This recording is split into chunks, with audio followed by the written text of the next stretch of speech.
to Empower Your Thinking, the podcast that inspires and fuels your journey to unlocking your full potential.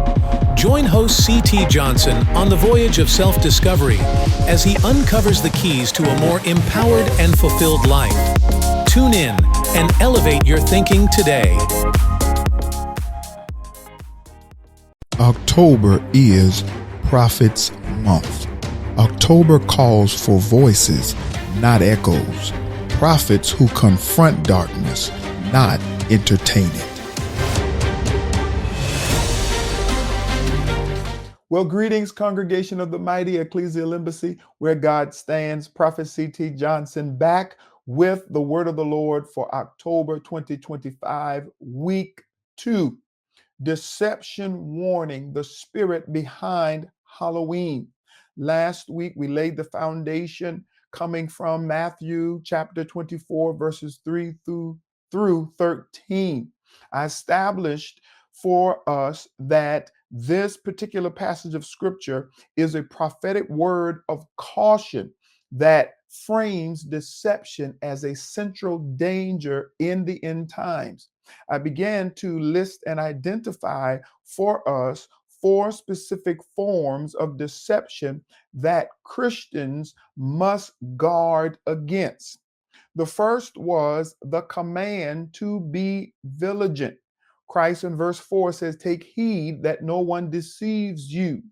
Take heed, the Greek word blepo, to watch, to be aware, to perceive clearly, a command for continual vigilance. This is not the season, the time, and or the era for us to be asleep, for us to become lackadaisical and slothful in our assignment as the ecclesia. Christ establishes awareness as the believer's first defense. Deception thrives where discernment is absent. Understand that discernment is employed by information and knowledge.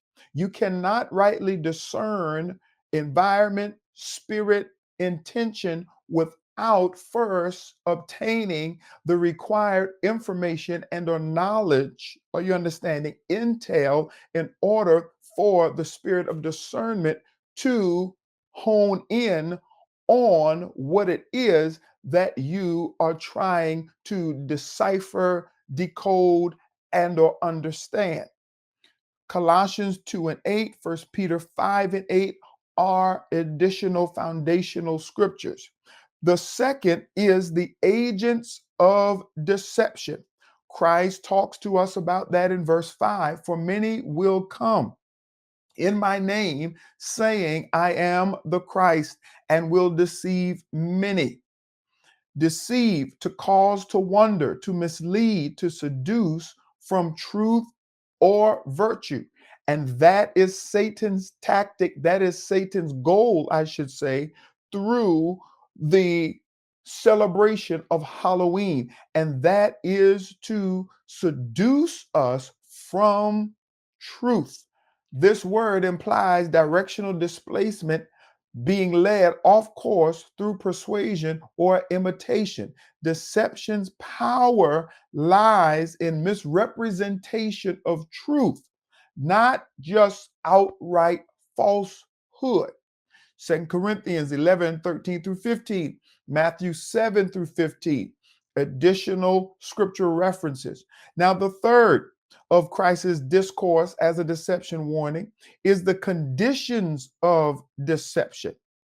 Verses 6 through 8, "You will hear of wars and rumors of wars, for nation will rise against nation." Understand, chaos, fear, and uncertainty create the perfect environment for deception.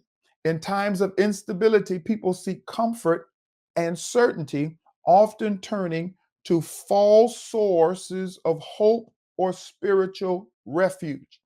And number 4, and lastly, the spread of lawlessness. Verses 10 through 12. Lawlessness, the rejection or violation of divine order, living without moral or spiritual restraint. When lawlessness increases, love decreases. The spirit of deception leads to rebellion against divine structure, making individuals comfortable in disorder. Isaiah 5:20, 2 Timothy 3:13. Next week, we are going to actually begin to break the seal as it pertains to how deception is the spirit behind Halloween. This is Prophet Johnson. Be empowered. Thank you for tuning in to another empowering episode of Empower Your Thinking. Remember, a changed life is the consequence of an empowered mind. Don't forget to subscribe to the podcast for more inspiring content that fuels your journey to unlock your full potential. And for daily empowerment, follow host C.T. Johnson on Instagram at @IEmpowerLives. Join us next week as we continue this voyage of self-discovery, uncovering the keys to a more empowered and fulfilled life.